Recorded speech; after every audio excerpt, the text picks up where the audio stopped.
ربنا لك الحمد حمدا كثيرا طيبا مباركا فيه لك الحمد بالقرآن لك الحمد بالإسلام لك الحمد بالإيمان শুকরিয়া আদায় করলাম কার? সবসময় শুকরিয়া আদায় চলবে কার? অসংখ্য অগণিত দুরূদ ও সালাম প্রেরণ করে দু জাহানের বাদশা হাবিবানা তবিবানা ও তবিব আরওয়াহিনা সবাই বলি মুহাম্মদ সাল্লাল্লাহু আলাইহি ওয়াসাল্লাম। সম্মানিত মুসলিম কিরাম, রমজান একে একে আমাদের থেকে বিদায় নিচ্ছে। আজকে আমরা কততম রমজানে পদার্পণ করতেছি? 23 রমজান। শেষ দশক রমজান মানে হচ্ছে এতেকাফ, এবং এই রমজান মাসে অন্যতম একটি রাত আছে যে রাতটার নাম হচ্ছে হাজার মাসের চাইতে উত্তম রাত। যেই রাত সম্পর্কে আল্লাহ তাআলা একটা সূরা নাজিল করেছেন, আর ওই রাতটার নাম হচ্ছে লাইলাতুল কদর। রাতটার নাম কি? লাইলাতুল কদর। আজকে আমরা সংক্ষিপ্ত সময় যে বিষয়গুলো সম্পর্কে জানবো, 1 নম্বর কদর রাত সম্পর্কে জানবো, এতেকাফ সম্পর্কে জানবো, সাদকাতুল ফিতর সম্পর্কে জানবো, ঈদের দিনের কিছু সুন্নাহ আছে সেই সুন্নাহ সম্পর্কে আমরা জানার চেষ্টা করব। আমরা যারা এতেকাফ করি, এতেকাফ করব, এতেকাফ করার দরকার। এই এতেকাফ করার মূল উদ্দেশ্য, মূল কারণ হচ্ছে লাইলাতুল কদরকে তালাশ করা। এতেকাফের মূল উদ্দেশ্য হচ্ছে কি? লাইলাতুল কদরকে তালাশ করা। এই কদর সম্পর্কে রব্বুল আলামিন একটা সূরা নাজিল করেছেন ধারাবাহিকভাবে। এই সূরাটি হচ্ছে 97 নং সূরা। রব্বুল আলামিন এই সূরা যখন নাজিল করলেন, এই সূরা নাজিল করে সূরার শুরুতেই রব্বুল আলামিন তার নবী মুহাম্মদ সাল্লাল্লাহু আলাইহি ওয়াসাল্লামকে প্রশ্ন ছেড়ে দিলেন। রব্বুল আলামিন দলিল দিচ্ছেন, ইন্না আনজালনাহু ফি লাইলাতিল কদর ওয়া মা আদরাকা মা লাইলাতুল কদর। রব্বুল আলামিন বলেন, ও নবী, আপনি কি এই কদরের রাত্রে আমি কোরআন নাজিল করেছি। ইন্না আনজালনাহু ফি লাইলাতিল কদর, আমি এই রমজান মাসে একটা রাত নাজিল করলাম, যেই রাতটার নাম হচ্ছে কদর রাত। এই কদর রাত্রে আমি আল্লাহ তাআলা কোরআনটাকে নাজিল করে দিলাম। সুবহানাল্লাহ। ও নবী, ওয়া মা আদরাকা মা লাইলাতুল কদর, এই কদরের রাত সম্পর্কে আপনি জানেন কি? এই কদর রাত সম্পর্কে আপনার কিছু জানা আছে নাকি? কে প্রশ্ন করেছেন? আল্লাহ তার নবী মুহাম্মদ সাল্লাল্লাহু আলাইহি ওয়াসাল্লামকে প্রশ্ন করলেন। আমার নবী কিছুই বললেন না, চুপ থাকলেন। আল্লাহ তাআলা তার উত্তর দিলেন, এই রাতটা হচ্ছে লাইলাতুল কদরি খায়রুম মিন আলফি শাহর। এই রাতটা হচ্ছে 1000 মাসের চাইতে উত্তম একটা রাত। সুবহানাল্লাহ। এই রাতটা হচ্ছে বরকতময়, মর্যাদাপূর্ণ, 1000 মাসের চাইতে উত্তম একটা রাত। এই রাত্রের ফজিলত, এই রাত্রের বরকত হচ্ছে তানাজ্জালুল মালাইকাতু ওয়ার রূহু ফিহা বিইذনি রাব্বিহিম মিন কুল্লি আমর।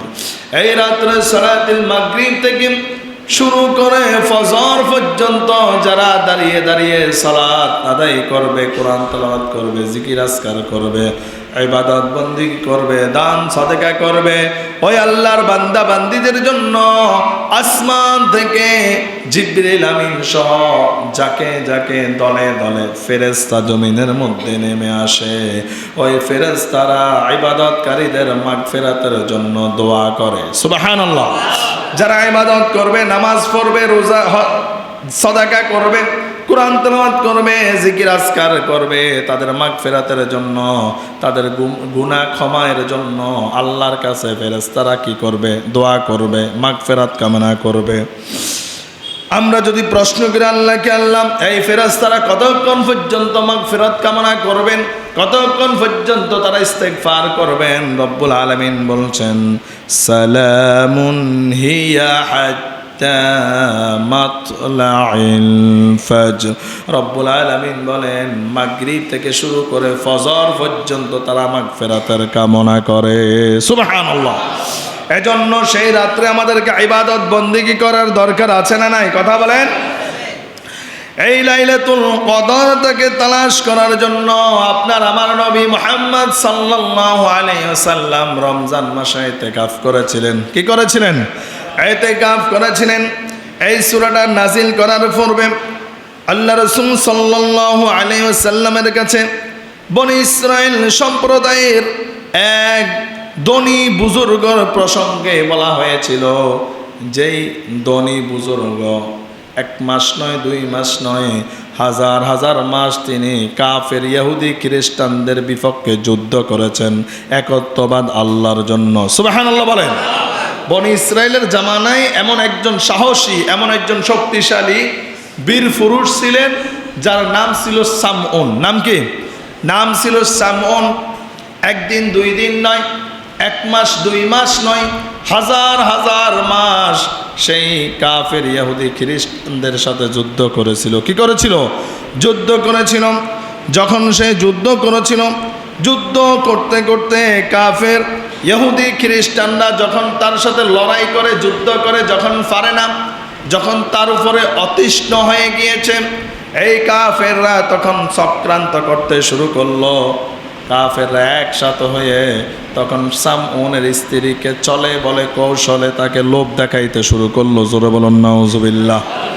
সামউনের স্ত্রীকে তারা ডেকে এনে বলল, তুমি যদি তোমার স্বামী সামউনকে আমাদের কাছে যদি আটক করে দিতে পারো, তাহলে আমরা তোমাকে 1 পেয়ালা স্বর্ণ দিব। কি দিব? 1 পেয়ালা স্বর্ণ দিব। বলেন তো অলংকারের প্রতি নারীদের লোভ আছে না নাই? কথা বলেন, আছে না নাই? টাকার প্রতি, অলংকারের প্রতি, সাজগোজের প্রতি নারীদের লোভ আছে। আপনি যতই তাদেরকে সাজান, যতই পোশাক আশাক কসমেটিক কিনে দেন, এরপরও তারা সন্তুষ্ট না। কথা বলেন ঠিক না ব্যাঠে? তাদের লোভ আছে। সামউনের স্ত্রীকে যখন কাফের মুশরিকরা যখন লোভ দেখালেন, তিনিও লোভের মধ্যে পড়ে গেলেন। লোভের মধ্যে পড়ে গিয়ে সামউন যখন রাত্রিবেলায় ঘুমালেন, সামউনের স্ত্রী রশি দিয়ে বিভিন্ন জিনিস দিয়ে তার হাত পাগুলো বেঁধে ফেললেন। বেঁধে ফেলার পরে তিনি অপেক্ষা করতেছেন স্বামী কখন ঘুম থেকে উঠবে। স্বামী যখন ঘুম থেকে উঠলেন, ঘুম থেকে উঠার সাথে সাথে দেখে তার হাত বাঁধা, ফাও বাঁধা।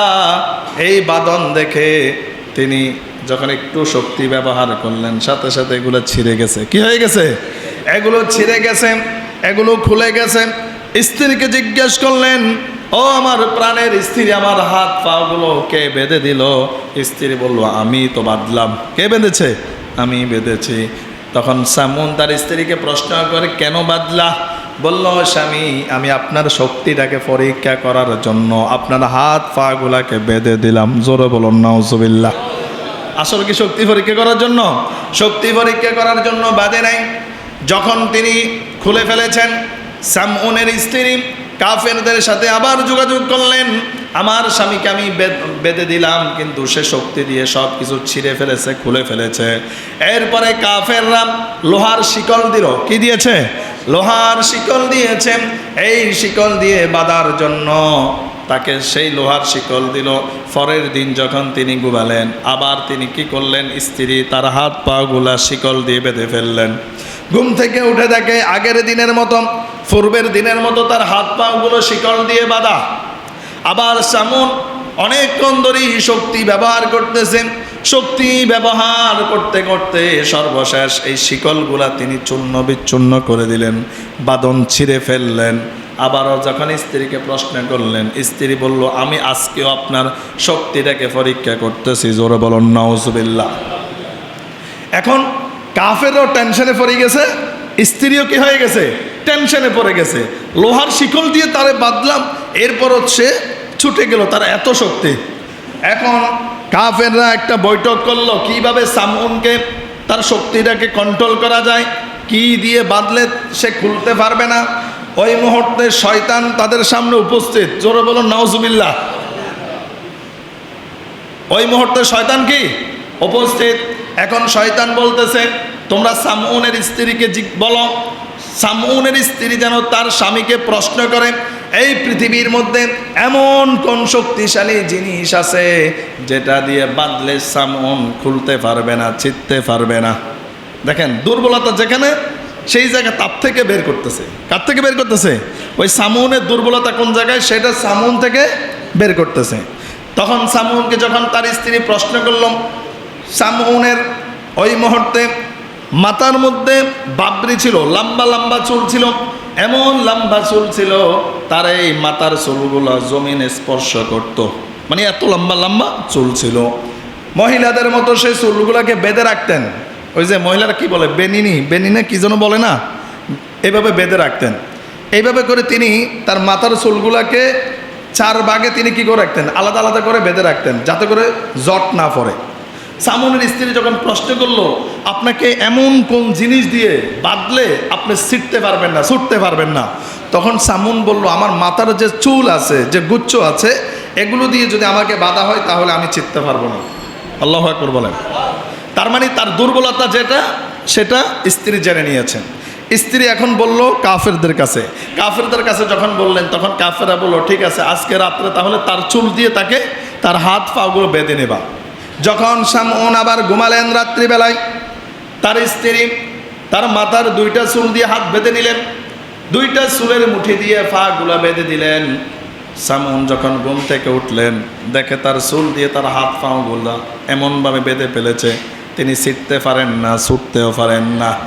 অনেকক্ষণ চেষ্টা করেছেন, যখন পারেন না, স্ত্রী কাফেরদের সাথে যোগাযোগ করে বললেন, আমার স্বামীকে আমি চুল দিয়ে বেঁধে ফেললাম, তিনি ছুটতে পারে না। কাফেররা সবাই আসলেন, এসে সামউনকে নিয়ে গেলেন এমন একটা প্রাসাদের মধ্যে, এমন একটা জবাইখানার মধ্যে নিয়ে গেলেন, যেটাই উঁচু হচ্ছে 400 ফুট। কত ফুট? 400 ফুট উঁচুর মধ্যে এমন একটা জবাইখানা আছে। সেখানে সামউনকে নিয়ে তারা জবাইখানার মধ্যে শুয়ে সবাই তার চতুর্পাশে উপবিষ্ট হয়ে দাঁড়িয়ে আছে। এই মুহূর্তে সামউনকে জবাই করবে। জোরে বলুন নাউজুবিল্লাহ।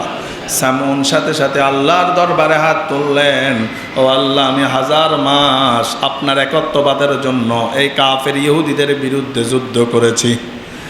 আপনি আমাকে যে শক্তি দিয়েছেন, এই শক্তি আমি ইসলামের জন্য কাজ কি করেছি, প্রচার করেছিলাম, ইসলামের জন্য খরচ করেছি। আমি যে যুদ্ধ করেছি, ইবাদত করেছি, আমার কোনো যুদ্ধ ইবাদত যদি আপনার দরবারে কবুল হয়ে থাকে, আমি আপনার কাছে দোয়া করি, আপনি আমাকে এমন শক্তি দেন যে শক্তির বিনিময়ে আমি আমার গুচ্ছটা ছিঁড়তে পারবো, এবং কি আমার শক্তি দিয়ে এই জবাইখানাটা ধ্বংস চূর্ণ বিচ্ছিন্ন হয়ে যাবে, এবং কি চূর্ণ বিচ্ছিন্নর মাধ্যমে সকল কাফের যেন ধ্বংস হয়ে যায়, কতল হয়ে যায়, আমি যেন সবাইকে হত্যা করতে পারি। জোরে বলুন সুবহানাল্লাহ। আল্লাহ তাআলার দরবারে যখন সামউন দোয়া করলেন, আল্লাহর সাথে সাথে কি করলেন, এই দোয়াটা কবুল করলেন। তিনি অনেক কষ্টের বিনিময়ে, অনেক শক্তির বিনিময়ে তার এই গুচ্ছটাকে ছিঁড়ে ফেললেন। রাজপ্রাসাদটাকে, জবাইখানাটাকে তিনি শক্তি দিয়ে চূর্ণ বিচ্ছিন্ন করে ফেললেন। সকল কাফেররা মরে গিয়েছে, কতল হয়ে গিয়েছে। ওই জায়গায়ও সামউন সেখানে জিহাদ ঘোষণা করে দিয়েছেন। জোরে বলি সুবহানাল্লাহ। বিশ্বনবী সাল্লাল্লাহু আলাইহি সাল্লাম যখন বনি ইসরাইলের এই শক্তিশালী সামউনের যুদ্ধের ঘটনা যখন জানতে পারলেন, সাথে সাথে আল্লাহ তাআলার দরবারে বললেন, ও আল্লাহ, আমার উম্মতেরা তো 1000 মাস 1000 বছর হায়াত পাবে না, 60 থেকে 70 বছর হায়াত পাবে। কত বছর? 60 থেকে 70 বছর হায়াত পাবে। আমার উম্মতেরা এই সামউনের মতো হায়াতও পাবে না, সামউনের মতো ইসলামের পক্ষে যুদ্ধ করতে পারবে না, সামউনের মতো নেক আমল অর্জন করতে পারবে না। আমার উম্মতদের জন্য এমন কিছু আমল দাও, এমন কিছু ইবাদত দাও, আমার উম্মতেরা স্বল্প সময়ে, কম সময়ে এমন কিছু ইবাদত করবে, আমল করবে, যে আমলগুলা সামউনের চাইতে বেশি বরকতে পরিণত হয়ে যাবে। সুবহানাল্লাহ।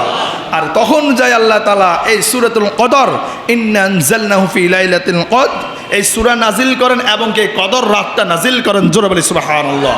এজন্য আল্লাহ তাআলা বলেছেন, হে নবী, আমি যে আপনাকে কদর দান করেছি এই কদর রাত সম্পর্কে আপনি জানেন। এই কদর রাত হচ্ছে লাইলাতুল কদরি খায়রুম মিন আলফি শাহর। এই রাতটা হচ্ছে 1000 মাসের চাইতে উত্তম একটা রাত, বরকতময় ফজিলতপূর্ণ একটা রাত্র। জোরে বলি সুবহানাল্লাহ।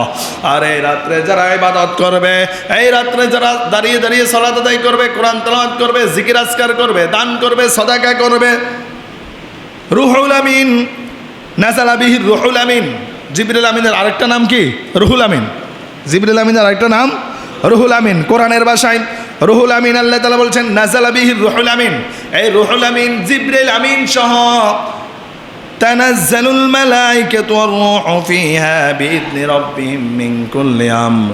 আসমান থেকে জিবরিল আমিন সহ দলে দলে ফেরেশতারা জমিনের মধ্যে নেমে পড়বে, আর যারা ইবাদত বন্দেগী করবে তাদের মাগফিরাতের জন্য কামনা করবে। সালামুন হিয়া হাত্তা মাতলাইল ফাজর। ততক্ষণ পর্যন্ত মাগফিরাত কামনা করবে যতক্ষণ পর্যন্ত ফজরের সময় না হবে। সুবহানাল্লাহ। এই জন্য সেই কদর রাত্রে আমাদেরকে ইবাদত বন্দেগী করার দরকার আছে না নাই? কথা বলেন। এখন কদর রাত কোন রাত জানা আছে? আমরা তো বাংলাদেশে, দক্ষিণ এশিয়াতে বিশেষ করে আমরা আনুষ্ঠানিকভাবে 26শে দিবাগত রাত্রে আমরা এটাকে কি করি? আদায় করে নিই। আচ্ছা, কোরআন এবং সুন্নাহ দ্বারা, সহিহ হাদিস দ্বারা কি এই 27 তারিখ কি নির্দিষ্ট? কথা বলেন। নির্দিষ্ট না। তাহলে আমরা যে 27 তারিখ 26 তারিখ দিবাগত রাত্রে করতেছি, এই রাত্রে যদি কদর না হয় তাহলে আমরা কদর থেকে মাহরুম হয়ে যাচ্ছি না? এজন্য বিশ্বনবী সাল্লাল্লাহু আলাইহি সাল্লাম বলেছেন, রমজানের শেষ দশকের বেজো যে রাতগুলো আছে সেই রাতগুলোতে তোমরা লাইলাতুল কদরকে তালাশ করো, কারণ এই বেজো রাত্রিতে তোমরা লাইলাতুল কদরের সন্ধান পেয়ে যাবে। জোরে বলে সুবহানাল্লাহ। আলহামদুলিল্লাহ। আমরা যাতে এখন আল্লাহ রাসূল সাল্লাল্লাহু আলাইহি সাল্লামের স্ত্রী তিনি বলেছিলেন, মা আয়েশা রাদিয়াল্লাহু তাআলা, ইয়া রাসূলুল্লাহ, ইয়া হাবিবাল্লাহ, আমি যদি জানতে পারি, আমি যদি বুঝতে পারি, আমার যদি মনে হয় আজকে রাত্রটা লাইলাতুল কদর রাত, তাহলে আমি কি করব? আমার করণীয় কাজ কি? বিশ্বনবী সাল্লাল্লাহু আলাইহি সাল্লাম বলেছেন, তুমি নামাজ পড়বে, জিকির আজকার করবে, ইবাদত বন্দেগী করবে, আর এই দোয়াটা বেশি বেশি করে পড়বে, আল্লাহুম্মা ইন্নাকা আফুবুন কারীমুন তুহিব্বুল আফওয়া ফাআফু আন্নী। জোরে বলে সুবহানাল্লাহ। এর অর্থ হচ্ছে, আল্লাহুম্মা, হে আল্লাহ, ইন্নাকা আফুবুন, আপনি ক্ষমাকারী, কারীমুন, আপনি সম্মানিত, আপনি ক্ষমা করতে পছন্দ করেন, তুহিব্বুল আফওয়া, আমি আপনার কাছে ক্ষমা চাই, আমি আপনার কাছে মাফ চাই, ফাআফু আন্নী, আপনি আমাকে ক্ষমা করে দেন, আপনি আমাকে মাফ করে দেন। সুবহানাল্লাহ। তার মানে আমাদেরকে ওই রাত্রে বেশি বেশি করে ইস্তেগফার, বেশি বেশি করে তাওবার, ক্ষমা চাওয়ার দরকার আছে না নাই? হাদিস শরীফের মধ্যে প্রমাণ, রাসূলুল্লাহ সাল্লাল্লাহু আলাইহি ওয়াসাল্লাম বলেন, মান সামা রমাদানা ঈমানান ওয়া ইহতিসাবান গুফিরা লাহু মা তাকদ্দামা মিন যানবি। যেই ব্যক্তি এই রমজান মাস পেয়ে আমি আল্লাহকে সন্তুষ্ট করার জন্য, সওয়াবের উদ্দেশ্যে তিনি আমি আল্লাহকে খুশি করার জন্য, সন্তুষ্ট করার জন্য রমজান মাসে রোজা রাখবে, সিয়াম পালন করবে, আমি আল্লাহ তাআলা তার অতি জিন্দেগীর গুনাহ খাতাগুলোকে মাফ করে দেব। সুবহানাল্লাহ। হাদিসের শেষাংশে বলছেন, ওয়ামান ক্বামা লাইলাতাল কদরি ঈমানান ওয়া ইহতিসাবান গুফিরা লাহু মা তাকদ্দামা মিন যানবি। যেই ব্যক্তি রমজান মাসের লাইলাতুল কদরের রাতের সন্ধান পেয়েছিল, সন্ধান পাওয়ার পরে আমি আল্লাহকে সন্তুষ্ট করার জন্য ইবাদত বন্দেগী করবে, জিকির আজকার করবে, নামাজ পড়বে, সাদাকা করবে, আমি আল্লাহ তাআলা তার জিন্দেগীর গুনাহ খাতাগুলো মাফ করে দেব। সুবহানাল্লাহ। তাহলে এই কদর রাত্রে আমাদেরকে বেশি বেশি করে ইবাদত বন্দেগী করার দরকার আছে না নাই? মা আয়েশা রাদিয়াল্লাহু তাআলা আনহা তিনি বলেন, তাহাররাউ লাইলাতুল কদরি ফিল উইতরিল মিনাল আশরিল আওয়াখির মিন রমাদান।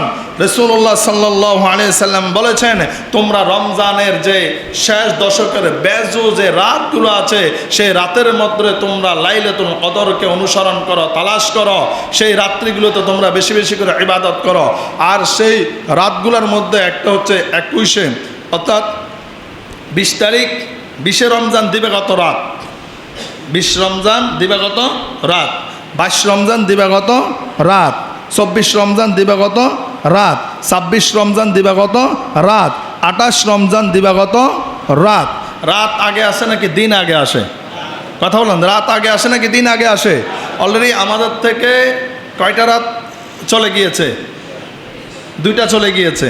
আজকে আমরা কত রমজানে আছি? 23তম রমজানে আছি।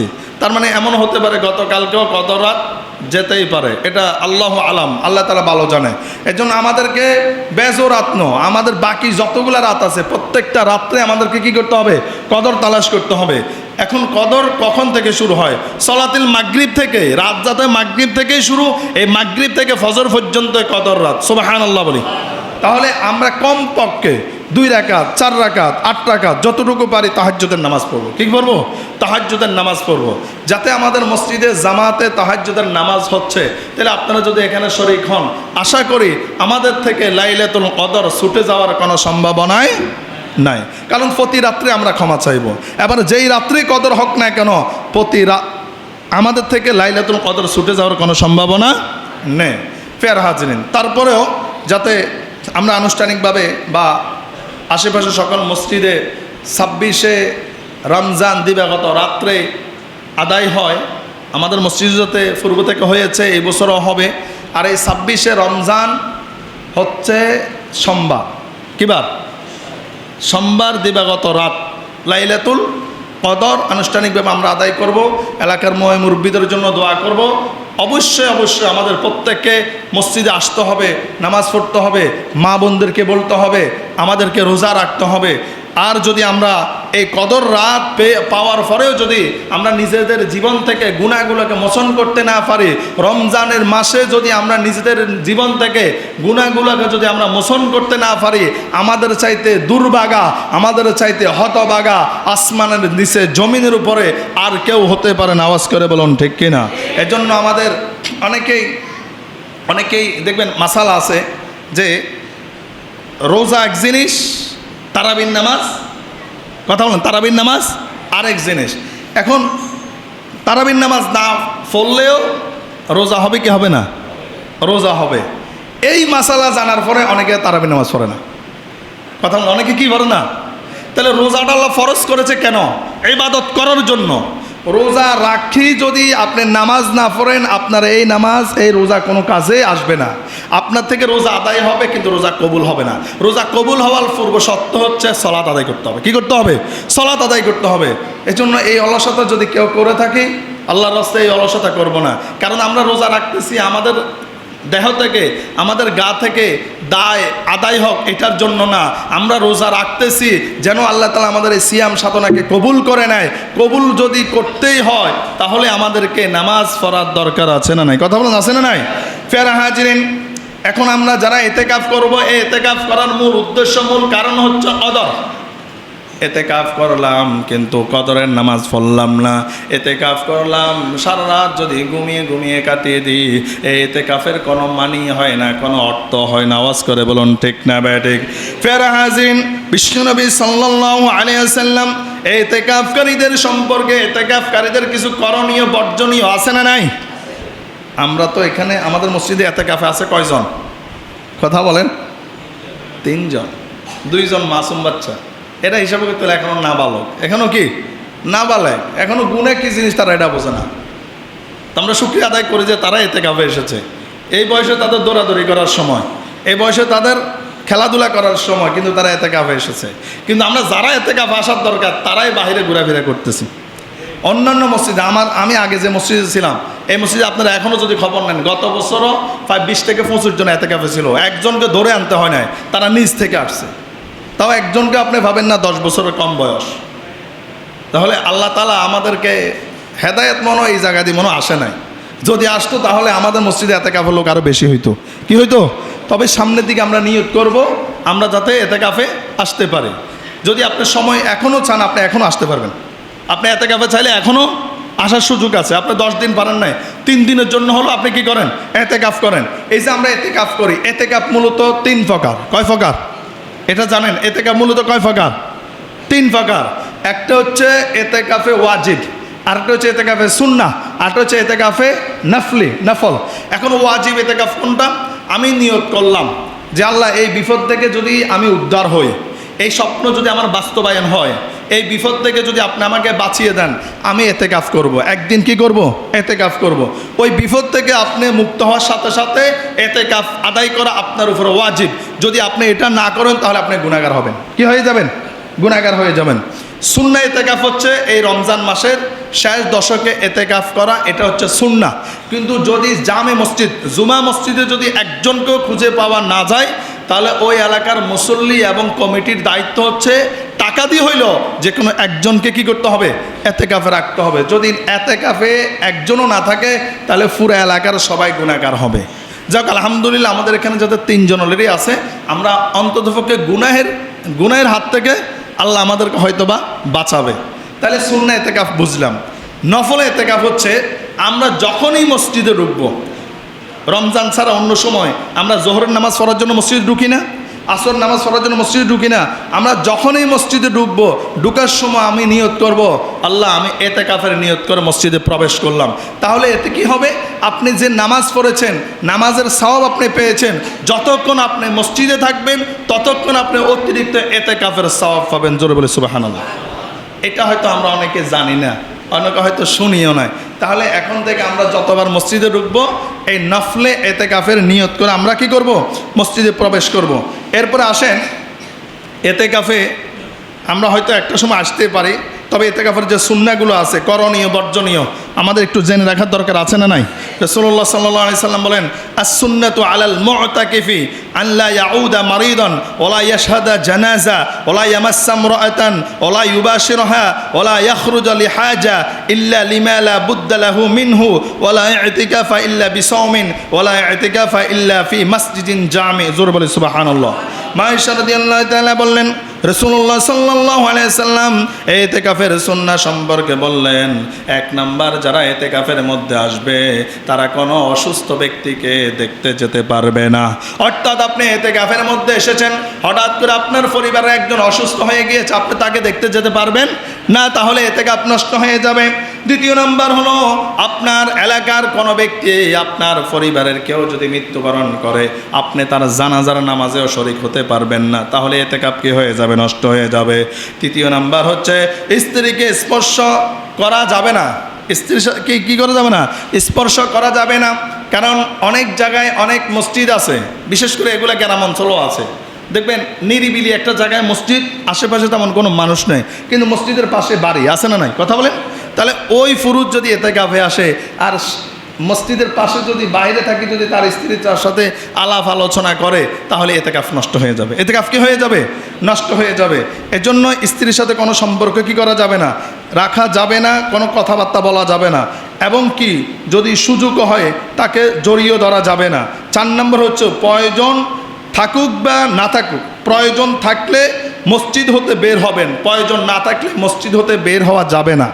এটা কেন বের হবেন? যদি মসজিদের আঙ্গিনা থেকে ওয়াশরুম, গোসলখানা যদি একটু দূরে হয়, তাহলে আপনি ওই ওয়াশরুম এবং গোসলখানা এটা সারার জন্য আপনি দূরে যেতে পারবেন, এছাড়া আপনি যেতে পারবেন না। 5 নাম্বার হচ্ছে সাওম ব্যতীত, আমি যে এতেকাফ করব, যদি রোজা না রাখে তাহলে এতেকাফের কোনো মানি হবে? এতেকাফের পূর্ব শর্ত হচ্ছে রোজা রাখতে হবে, রোজা না রাখলে কি হবে না? এতেকাফ হবে না। আবার এতেকাফ আমরা যারা আসবো বা এসেছি, এতেকাফে আসার পরে আমি মসজিদে বসে বসে আমার বন্ধুর সাথে, প্রতিবেশীর সাথে বা অন্য মুসল্লিদের সাথে বসে বসে কথা বলতেছি, তাহলে এটা কিন্তু এতেকাফের হক কিন্তু কি হবে না? আদায় হবে না। ফের হাজিরিন, জুমা মসজিদ ছাড়া, সর্বশেষ জুমা মসজিদ ছাড়া এতেকাফ করলে এতেকাফ হবে না। এখন পুরুষ যারা, তারা জুমা মসজিদে এতেকাফ করেন, যে কোনো একটা কর্নার আমরা বেছে নিতে পারি। এই কর্নারে আপনি চতুর্পাশে কাপড় দিয়ে ঘেরোয়া দিয়ে রাখবেন, অথবা একটা রুমকে আপনি নির্দিষ্ট করবেন, আপনার এই রুমে যে কেউ আসতে পারবে না, আপনিও ঠিক প্রয়োজন ছাড়া, ওয়াশরুম গোসলখানা ছাড়া আর আপনি অন্যান্য রুমে যেতে পারবেন না। এটা হচ্ছে আপনার জন্য এতেকাফের শর্ত, এটা হচ্ছে এতেকাফের আমল। যারা মা বোন যারা এতেকাফ করবো তাদেরকে এইভাবে করে এতেকাফ করতে হবে। আর এতেকাফ করার মূল উদ্দেশ্য হলো লাইলাতুল কদরকে তালাশ করা, লাইলাতুল কদরকে অনুসন্ধান করা। ফের হাজির, তাহলে এতেকাফ সম্পর্কে আমরা জানলাম। এরপরে আসেন আরেকটা বিষয় আমাদেরকে জানতে হবে, সেটা হচ্ছে সদকাতুল ফিতর। কি সম্পর্কে জানতে হবে? সদকাতুল ফিতর সম্পর্কে আমাদেরকে জানতে হবে। রব্বুল আলামিন এই সদকাতুল ফিতর সম্পর্কে, সদকা সম্পর্কে বলেন, ইয়া আইয়ুহাল্লাযীনা আমানু ইযা নাজাইতুমুর রাসূলা ফাকদ্দিমু বাইনা ইয়াদাই নাজওয়াকুম সাদাকা যালিকা খায়রুল লাকুম ওয়া আতহার ফাইন লাম তাজিদু ফাইন্নাল্লাহা গফুরুর রহিম। জোরে বলে সুবহানাল্লাহ। আল্লাহ সুবহানাহু ওয়া তাআলা বলেন, হে ঈমানদারগণ, যখন তোমরা আমার নবী মুহাম্মদুর রাসূলুল্লাহ সাল্লাল্লাহু আলাইহি সাল্লামের সাথে প্রকাশ্যে অপ্রকাশ্যে তোমরা দেখা করতে যাবে, আলাপ আলোচনা করতে যাবে, তখন তোমরা যাওয়ার সময় একটু সাদাকা নিয়ে যাবে। জোরে বলি সুবহানাল্লাহ।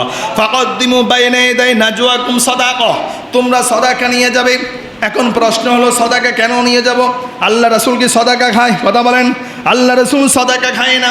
আল্লাহ রাসূলের কাছে যখন কোনো খেজুর কোনো কিছু হাদিয়া আসতো, বিশ্বনবী আগে প্রশ্ন করতেন, এটা কি হাদিয়া নাকি সাদাকা? যদি বলতো এটা সাদাকা, আল্লাহ রাসূল সাহাবীদেরকে বলতেন তোমরা সবাই খাও। আল্লাহ রাসূল কিন্তু খেতেন না। আর যদি বলতেন এটা হাদিয়া, তখন আল্লাহ রাসূলও খেতেন, সাহাবীরাও খেত। জোরে বলি সুবহানাল্লাহ। এখন আল্লাহ তাআলা বলছেন, নাজওয়াকুম সাদাকা, তোমরা যখন আমার নবীর সাথে সাক্ষাৎ করতে যাবে তখন তোমরা সাদাকা নিয়ে যাবে। তাহলে এই সাদাকা কে খাবে? কারণ অনেক মানুষ আছে আল্লাহ রাসূলের কাছে এসে এসে তাৎক্ষণিক ইসলাম ধর্ম গ্রহণ করতেন, এবং কি গরিব ফকির মিসকিনরা আসতো, ওই সাদাকাটা আল্লাহ রাসূল ফকির মিসকিনদেরকে বন্টন করে দিতেন। সুবহানাল্লাহ। এজন্য আমরা যালিকা খায়রুল লাকুম ওয়া আতহার ফাইন লাম তাজিদু ফাইন্নাল্লাহা গফুরুর রহিম। আল্লাহ তাআলা বললেন, নবী যারা সাদাকা নিয়ে আসবে আপনি তাদের থেকে সাদাকা নেবেন, এই সাদাকার কারণে আমি তাদেরকে ফুত পবিত্র করে দিব। জোরে বলি সুবহানাল্লাহ। এজন্য খুযু মিন আমওয়ালিকুম সাদাকাতান তুতাহিরুকুম ওয়া তুযাক্কিহিম বিহা ওয়া সাল্লি আলাইহিম ইন্না সালাতাকা সাকানুন লাহুম ওয়াল্লাহু সামিউন আলিম। রব্বুল আলামিন সূরাতুত তাওবার 103 নম্বর আয়াতের মধ্যে বলেন, হে নবী আপনার উম্মতদেরকে বলেন তাদের ধন সম্পদ থেকে তারা যেন সাদাকা নিয়ে, তারা যেন সাদাকা দিয়ে পুত পবিত্র হয়ে যায়। এবং যাদের উপরে যাকাত ফরজ হয়েছে, এই যাকাত দেওয়া মানে আপনি নিজেকে পবিত্র করলেন, আপনার সম্পদটাকে পুত পবিত্র করে দিলেন। জোরে বলি সুবহানাল্লাহ। এখন আমাদের যাদের উপরে যাকাত ফরজ না, যাকাত কি হয় নাই? যাকাত ফরজ হয় নাই, কিন্তু আলহামদুলিল্লাহ আমরা ভালো চলতেছি। আলহামদুলিল্লাহ আমরা কি চলতেছি? ভালো চলতেছি। তাহলে আমাদের উপরে সদকাতুল ফিতর দেওয়া ওয়াজিব। সদকাতুল ফিতর না দিলে আপনি গুনাহগার হবেন। আপনি কি হবেন? গুনাহগার হবেন। এখন এই সদকাতুল ফিতরের বিভিন্ন ধরনের আপনি কোন কোন মাল দিয়ে, আপনি যেমন খেজুর আছে, গম আছে, বিভিন্ন আইটেম আছে, আপনি দিবেন, কিন্তু রাষ্ট্রীয়ভাবে একটা নির্দিষ্ট অ্যামাউন্ট করে দেওয়া হয়। যেমন বর্তমানে আমাদের এই বছরে যেটা নির্দিষ্ট করা হয়েছিল সেটা হচ্ছে সর্বনিম্ন হচ্ছে 110 টাকা সদকাতুল ফিতর, মানে মাতা পরিমাণ, একজন পরিমাণ হাদিয়া কত? 110 টাকা। সর্বোচ্চ হচ্ছে 2805 টাকা, অর্থাৎ 2800 টাকা। এখন আপনি যদি গম দেন তাহলে গমের হিসাবে হচ্ছে 110। আপনি যদি খেজুর দিতে চান তাহলে দামি খেজুরের পরিমাণে আসতেছে 2800 টাকা প্লাস। তবে আমরা বিশেষ করি ওই যে সর্বনিম্ন যেটা, আমরা এটা দিয়ে দিই। আমরা কি করি? আমরা এটা দিয়ে দিই। এখন সদকাতুল ফিতর যাকাত ফরজ হওয়ার জন্য আপনার নিসাব পরিমাণ সম্পদ থাকতে হবে, এবং কি এই সম্পদ 1 বছর আপনার কাছে থাকতে হবে। তাহলে আপনার উপরে কি হবে? যাকাত দেওয়া ফরজ হবে। কিন্তু সদকাতুল ফিতরের জন্য সময় কোনো শর্ত না। সময় কোনো কি না? সময় কোনো শর্ত না। যেমন ধরেন একটা কথার কথা, আপনি নিজে আপনার পরিবার সহ চলার জন্য পোশাক আশাক খাবার সহ নিত্য প্রয়োজনীয় ছাড়া আরও অতিরিক্ত কিছু সম্পদ আমাদের থাকে না? আছে। অর্থাৎ আমরা মধ্যমপন্থী, এত বেশি কষ্টেও নাই, আবার আলহামদুলিল্লাহ ভালো আছি। যাকাতও আমার উপরে কিনা ফরজ না, ওই ব্যক্তির উপরে সদকাতুল ফিতর দেওয়া ওয়াজিব। সদকাতুল ফিতর যদি আপনি দেন, আপনার পরিবারের যে বিপদ আপদ আছে সেই বিপদ আপদ থেকে আল্লাহ তাআলা আপনাকে আমাকে বাঁচিয়ে দিবে। তাহলে এই সদকাতুল ফিতর দেওয়ার কারণে আমরা আল্লাহর কাছে সম্মানের বান্দা হতে পারবো। আবার যারা ফকির আছে, মিসকিন আছে, তারাও তাদের অভাব থেকে, বিপদ থেকে তারা একটু স্বস্তি পাবে, তারা একটু মুক্ত হবে, তারা একটু আরামসে থাকতে পারবে, ঈদের আনন্দটা করতে পারবে। এই সদকাতুল ফিতর আপনাকে আমাকে আদায় করতে হবে ঈদুল ফিতরের নামাজে আসার আগে। ঈদুল ফিতরের নামাজ পড়ে যাওয়ার পরে যদি কেউ সদকাতুল ফিতর আদায় করি, তাহলে এটা সদকাতুল ফিতর আদায় হবে না, এটা হবে স্বাভাবিক দানের মতো। কিসের মতো? অন্যান্য সময় আমরা যেভাবে দান করি এই দানের মতো হবে, সদকাতুল ফিতর আদায় হবে না। এখন আসেন, এই সদকাতুল ফিতর আদায় করার জন্য জীবিত হতে হবে। কি থাকতে হবে? মুসলমান হতে হবে, জীবিত থাকতে হবে। আজকে অর্থাৎ ঈদের দিন যেই বাচ্চাটা ভূমিষ্ঠ হবে, পৃথিবীতে আসবে, সেই বাচ্চাটারও হিসাব করে আপনাকে সদকাতুল ফিতর দিতে হবে। তাহলে আমরা যারা সদকাতুল ফিতর দিই, আমরা সদকাতুল ফিতরগুলা ফকিরদেরকে এবং কি মিসকিনদেরকে, এই বিষয়গুলো আমরা মসজিদে ঈদের নামাজে আসার সময়, ঈদের নামাজে আসার আগে আগে আমরা দিয়ে দিব। আল্লাহ সুবহানাহু ওয়া তাআলার জন্য এই বিষয়গুলো আমাদেরকে মানার এবং কি আমল করার তৌফিক দেন, সবাই বলি আল্লাহুম্মা আমিন। ঈদের নামাজে আসার আগে কিছু সুন্নাহ আছে। কি আছে? সুন্নাহ। ঈদের দিনের সর্বপ্রথম সুন্নাহ হচ্ছে ফজরের নামাজ জামাতের সহিত আদায় করা। সুবহানাল্লাহ। ফজরের নামাজ পড়লাম না, ঈদের নামাজ পড়লাম, কি ফায়দা হলো? ফজরের নামাজ হচ্ছে ফরজ, ঈদের নামাজ হচ্ছে ওয়াজিব। তাহলে ফরজ বেশি গুরুত্ব না ওয়াজিব বেশি গুরুত্ব? ফরজ। ফরজের পরে হচ্ছে ওয়াজিব। ফরজ না পড়লে যেমনি গুনাহগার, ওয়াজিব না পড়লেও কি গুনাহগার। কিন্তু ঈদের দিন সর্বপ্রথম সুন্নাহ হচ্ছে ফজরের নামাজ জামাতের সহিত আদায় করা। এরপরে আমরা যাওয়ার পরে আমরা ঈদের নামাজে আসার সময় একটু মিষ্টি মুখ করে আসব। কি করে আসব? সেমাই না হলে অন্তপক্ষে একটা খেজুর খেয়ে হলো আমরা আসব। গোসল করে পরিষ্কার পরিচ্ছন্নতা হয়ে একটু আতর মেখে, আতর লাগানো, এটা হচ্ছে রাসূলুল্লাহ সাল্লাল্লাহু আলাইহি ওয়াসাল্লামের সুন্নাহ। আল্লাহ রাসূল তিনটা জিনিসকে বেশি পছন্দ করতেন, ভালোবাসতেন। কয়টা জিনিস? তিনটা জিনিস। এক নাম্বার, যখন সময় পেতেন সালাতের মধ্যে, নামাজের মধ্যে দাঁড়িয়ে যেতেন। দ্বিতীয় নাম্বার, তিনি তার স্ত্রীদেরকে ভালোবাসতেন। তৃতীয় নাম্বার, তিনি সুগন্ধি ব্যবহার করতে পছন্দ করতেন। জোরে বলে সুবহানাল্লাহ। তাহলে সেই সুবাদে আমাদেরকে আতর দেওয়া, আতর পছন্দ করার দরকার আছে না নাই? সুগন্ধি দিয়ে আসবো। ঈদের নামাজে যখন আমরা আসবো, আসার সময় এক রাস্তা দিয়ে আসব, যাওয়ার সময় অন্য রাস্তা দিয়ে যাব। আর আসার সময় আমরা তাকবীর দিতে দিতে আসবো। কি দিতে? তাকবীর। তাকবীরটা কি মনে আছে? আল্লাহু আকবার, আল্লাহু আকবার, লা ইলাহা ইল্লাল্লাহু, আল্লাহু আকবার, আল্লাহু আকবার, ওয়ালিল্লাহিল হামদ। এইভাবে করে তাকবীর দিতে দিতে আমরা মসজিদে আসব। এখন প্রশ্ন হলো, আমার বাসা থেকে মসজিদে আসার রাস্তাই হচ্ছে একটা, দ্বিতীয় কোনো কি নাই? রাস্তা নেই। তাহলে আমি কি করব? আসার সময় রাস্তার ডান পাশ দিয়ে আসেন, যাওয়ার সময় বাম পাশ দিয়ে যাবেন। বিষয়টা ক্লিয়ার? তাহলে ওই যে এক জায়গা দিয়ে আসছি আরেক জায়গা দিয়ে যাওয়া হয়ে যাচ্ছে। আল্লাহ সুবহানাহু ওয়া তাআলা যেন। এরপর আরেকটা বিষয়, ঈদের দিন আমরা ঈদের নামাজের পরে অনেকে আছে ভাইয়ের সাথে মিল নাই, ভাই বোনের সাথে মিল নাই, বাবা ছেলের সাথে সম্পর্ক ঠিক নাই, আছে না নাই? কথা বলে না। কি নিয়ে? সামান্য সম্পদ নিয়ে। আজকে আপনি সম্পদের বহাই করতেছেন, যখন আপনি মারা যাবেন দুনিয়ার সম্পদ দুনিয়ায় থাকবে, বিনিময়ে আপনার পরিবারের সাথে সম্পর্ক বিচ্ছিন্ন করার কারণে এমন হতে পারে আপনাকে জাহান্নামের মধ্যে নিক্ষেপ করা হবে। জোরে বলুন নাউজুবিল্লাহ। এজন্য ঈদের নামাজে আসার আগে যার সাথে দুঃসম্পর্ক আছে, যার সাথে মনমালিন্যতা আছে, তার সাথে মনমালিন্যটা মিটিয়ে আসবেন, সুসম্পর্ক বজায় আসবেন। তাহলেই আল্লাহ তাআলা আমাদের এই সিয়াম সাধনাগুলো, ঈদের নামাজগুলোকে কবুল করে নেবে। সবাই বলে আল্লাহুম্মা আমিন।